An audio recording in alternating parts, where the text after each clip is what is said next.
Good morning, y'all. Welcome to the garden. Yes, you saw that right.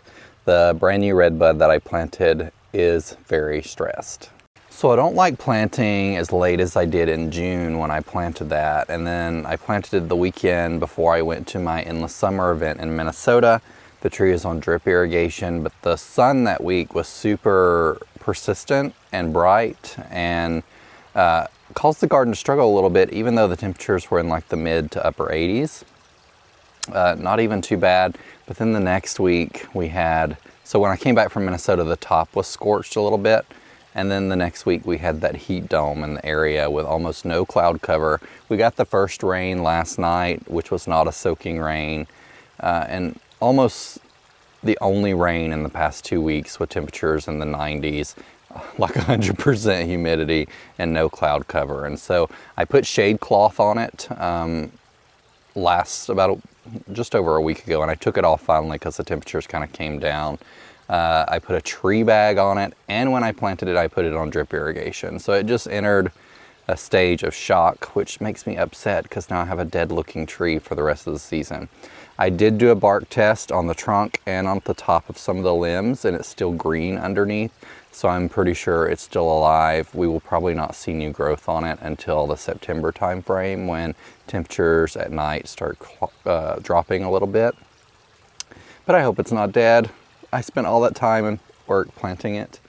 I think it'll be okay. I've knocked some of the dead leaves off, but it was dying, or the leaves were turning brown from the top where the sun was most persistent, all the way down to the bottom slowly. And there was nothing I could do. I had already put shade cloth on it at that time, just a period of shock. The garden center that I got it from, I don't know that they had it in full sun.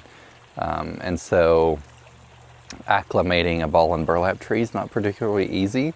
And this position does get sun from the morning to the evening, just this little slice of the garden here. A lot of the other garden is full sun, but like this little slice over, is pretty much all day sun, which the transition was not so great, I guess, for it. But it'll be okay, I hope. But that's what we're dealing with now. Not so pretty. It is what it is. I was running drip irrigation, not non-stop's not a great word, but at least the full hour every day for all of my garden zones, because things were just like having a tough time. It was just so hot. I didn't even get outside. So this week I kind of brought out my pop-up bag to pull some weeds that had really kind of vigorously popped up in the heat. Crabgrass is terrible for that. It doesn't need any water. It seems like it just pops up. Things are looking good overall though after the heat. Some of the things are stressed a little bit. Some of the hydrangeas got a little toasty, but they're in their stage where they're turning papery anyway, where they could be cut. But you can see a little bit of burning. Not so much to have as much sun as these got. So this is kind of impressive. These are 2 years old. Now the Little Lime Punch are looking incredible. This is the first year that they've looked so good. They made it completely through the heat wave. They are on drip irrigation, so I was running that.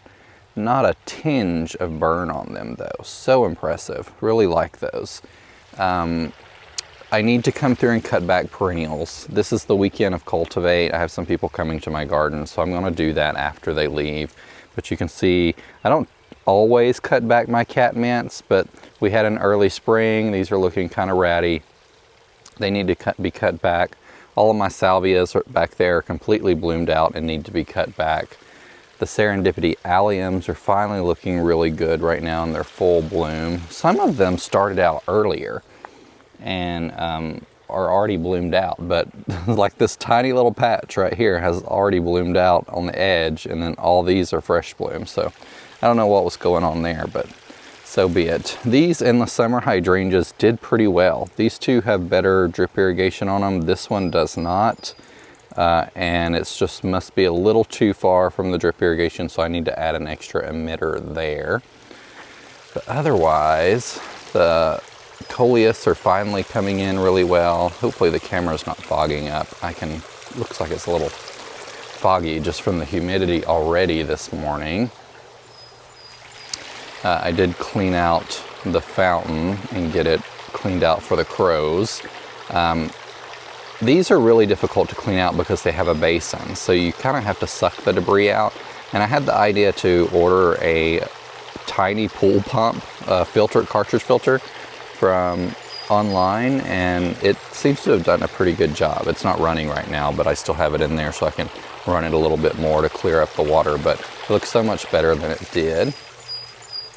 The sage down here this year, this is just Bergarten sage, like common sage, looking really good. This is what I planted around the hydrangea hedge in the back. I have been creating some plant spotlight videos on Instagram. I posted some of them on YouTube, and then they're also on Facebook too, as they're shared from Instagram on some of the things in my garden that are just doing really good over the past couple weeks. This Chartreuse on the loose Catmint, I'm going to cut back, but I might be removing this from my garden. It does this every year. It's not looking quite as bad as it usually does because I did spray it with a fungicide. It gets some type of fungus in my garden and looks horrific after its first bloom. And it's the only Catmint in my garden that looks this bad after its initial flush. So I need to either start cutting it back more often or remove it. I may try cutting it back more often first. But for some reason, this one right here, the Lemon Perfection Proven Winners variety, this one I think was added to the Proven Winners program as well. But the Lemon Perfection variety does not do that in my garden. So something odd about this one and its resistance to fungus. Let's see, what else is looking good in here? So you can tell my salvias are just really tired. Some of them, these I think are around a little drip irrigation. These are not, and so they're recovering. You can see they're putting on some new growth in the center after having a rough week last week. The magnolia itself is coming back pretty well. It's put on a lot of growth since I cut it back. This space is filling in nicely. I like how it looks. This sunshine, I think it's called Sunshine Blue, Bluebeard, is phenomenal. I love this color, and it's not quite got its blooms on it yet, but it will here soon as we head further into summer, and it will be eaten alive by the pollinators. They love the bluebeards for pollination. We have some sages here. See, the sun was just too much even for these Mediterranean herbs right here in the center, it looks like. But same thing, this is another grouping of that Chartreuse on the loose Catmint. For some reason, just not doing good. My yarrow was looking great, and then I had to overhead water so much to keep some of these things that I just planted happy that are not on drip irrigation, and it kind of got a little too saturated and started falling over. So I will probably cut these back too. I'm not so sure that yarrow reblooms well, but they're looking kind of ratty, so it's time for them to be cut back in the garden at least, and maybe if I cut them back, they will do some type of reblooming.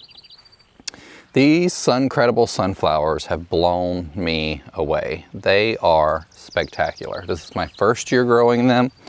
They are a variety from Proven Winners, and they were just a quart when I planted them mid-May. So it's been about between, I guess, 7-ish weeks since I planted them in the ground. Spectacular. I was not expecting them to outbeat the Coleus here. This is Ridiculous Red. This Coleus will get probably equally as high by the end of the season. Just takes a little bit to get going when we get into the summer, and then we'll have this nice yellow with a red backdrop, and you should be able to see it eventually. I hope. That was the goal anyway when I was planning this space. The Suncredible sunflowers are just blowing me away with how quickly they spread though. You don't have to trim them either. They are deadhead them. They continuously pump out blooms until frost, is my understanding. So, got those. These are looking good. Finally, they're getting settled in. Those Treasure Trove Rudbeckia, really excited about those and what they're going to bring to this space here.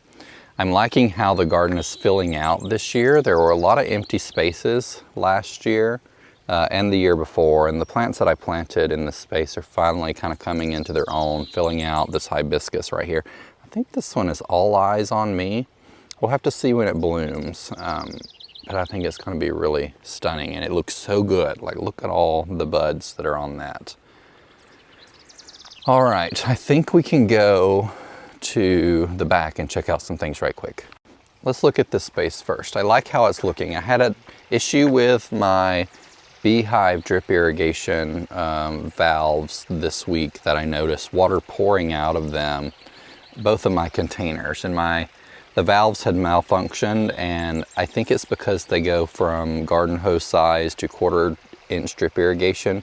Both of the valves that did that had failed, and they were not shutting off. They were partially shutting off, and so the plants in this area, they're 𝗩𝗓𝗘𝗧𝗦.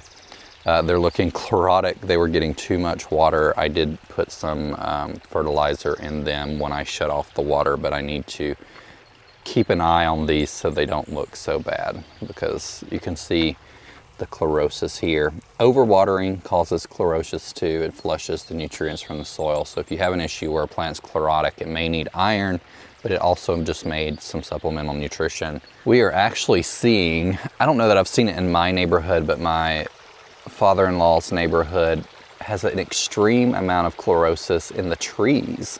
The really established trees, been there 30 plus years, if not longer. And I recommended him order some 𝗖𝗢𝗘𝗢𝗢𝗘𝗢 iron and apply it, because we had so many flooding rains in the spring.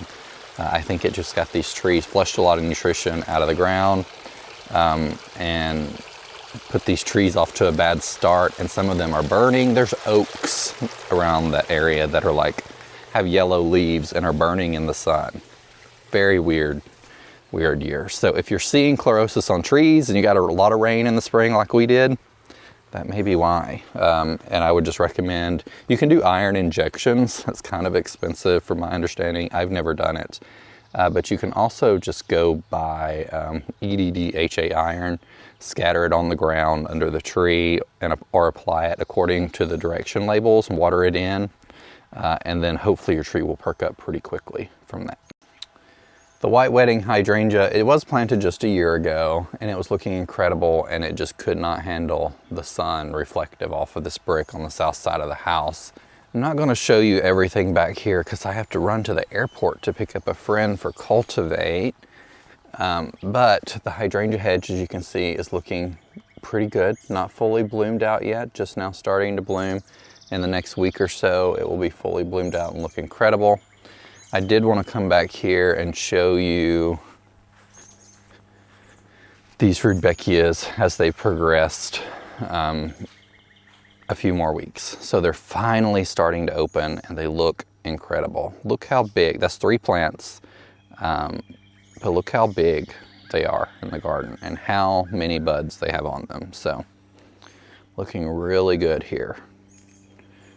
This is a storm-proof hydrangea, looking really good. Made it through the heat much better. It's been here a 1.5 years-ish, so really good there. This gets a little more shade than the ones at the front of my garden, which are a little more burnt, but were just planted in October.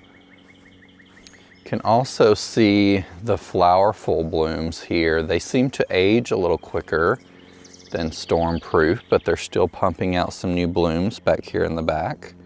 A little burnt from the sun we had.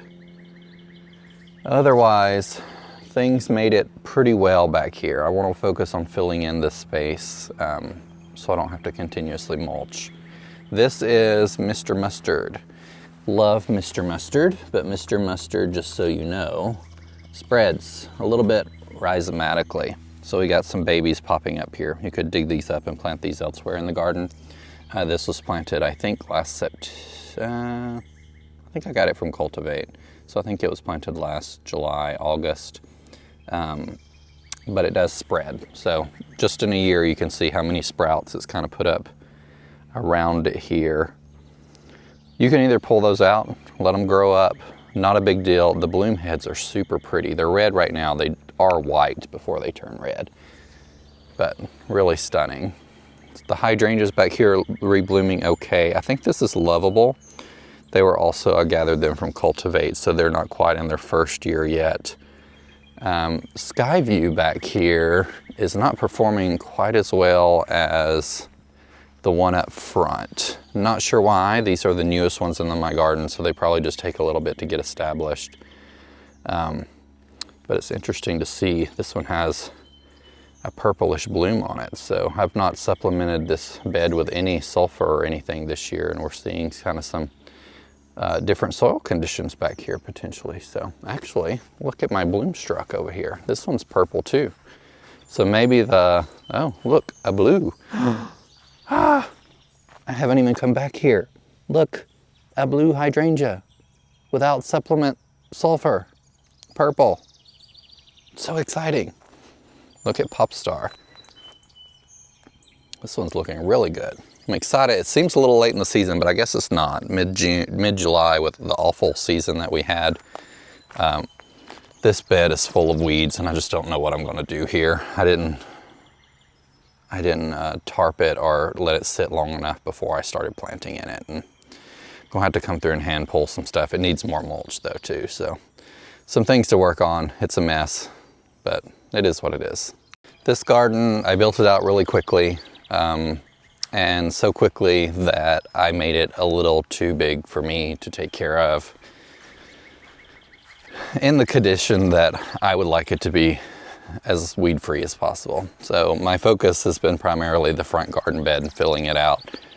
And the back garden beds have been a little neglected this year. I have considered removing a couple spaces. Nothing back here. I may talk about it in a separate video so I don't have to take care of those spaces because I can just never get to them. And they're just always weedy and never look great, and I hardly ever want to show them on camera. So I'm converting officially. I've decided the cut flower garden though to a wildflower patch. I ordered the wildflower seeds. I was kind of waiting, kind of late in the season now, but I'm going to put a overhead sprinkler out there and spread wildflower seeds. And then this fall, I'm going to dig up all the plants except the peonies in there. So the roses and the phlox is about it, and move them into the garden space. And then instead of converting that space back to grass, I'm going to convert it to a wildflower patch because I don't want to put it back to grass. I'm going to plant some perennial and annual wildflower seeds and see how it performs. I really, really wanted to do cut flowers. I do not have the time or the capacity to also do cut flowers. So that has been the decision that I'm making for this, the rest of this season. I'm gonna sow perennial and annual wildflower seeds probably within the week. Hopefully some of them come up in the summer with overhead irrigation, and then we'll go from there. Then I will still have pretty light flowers to cut on. There'll be cosmos and zinnias and stuff every year, but I don't have to worry about it being perfect. And if I need to, I can take the mower at the end of the season and come through and mow it all down. And if it looks horrible, I can mow it all down. I just need something to be a little easier to take care of because it's been a lot. This garden's a lot. All right, I love this view of the garden. I think I've done a pretty good job capturing like a nice gradual textural and color contrast as you look through this area this season. And so I'm really happy with how it looks. Thank y'all for joining me. And remember, be a light, take care. Bye.